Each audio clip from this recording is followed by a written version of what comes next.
the world and impact the church. So let's be clear. 6 segments. How did we come up with 6 segments? Well, let's be frank.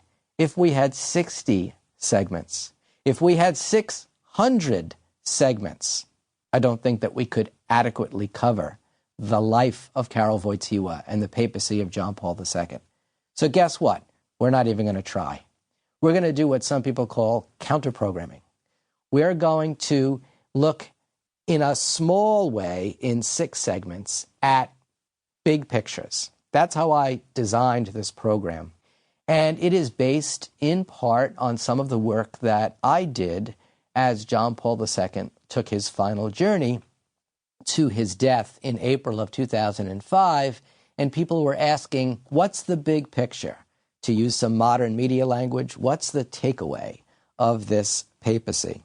So what we're going to try to do is counter-program with these 6 segments and look at the view from 10,000 feet, the view from way up high, and get a different perspective. Think about when you're in a plane and you look down and you have an entirely different perspective on where you live, where you're flying over, and where you're going to land.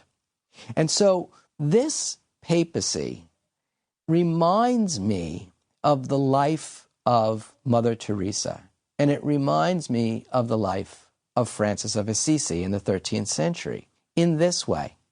Francis of Assisi, Mother Teresa, and John Paul II were all as well known outside the Roman Catholic Church as they were inside the Roman Catholic Church.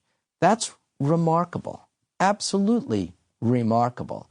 And yet, because I've just mentioned Francis of Assisi in the 13th century before the internet, even John Paul II was something more than Francis of Assisi. In fact, we believe that his face may be the most viewed face in human history. How many people saw Jesus? How many people saw Francis of Assisi face to face? How many people saw John Paul II? Anyone with a television. Anyone who can see a card with his face reproduced on it. So after the technical revolutions, John Paul II had that kind of impact. So what I want to do is I want to focus on certain overarching themes on which I think his legacy rests. And I think that some of these are overlooked, and we're particularly going to look at that in topic 4. His asking God for forgiveness, which I think is the critical key to his papacy, and I also think it's the one that's going to have the most legs in the future. People will talk about it in the future. But in the short run, I think it is undervalued and overlooked, and that's why I want to spend time right in the middle of this program. So after we review the biographical skeleton of his life, which we'll do in this segment, I want to put him on the tapestry of other popes. So how was he a pope among popes? And what do I mean when I say he was the most medieval pope in history? Well, you'll have to wait for topic 2 to see what I mean by that.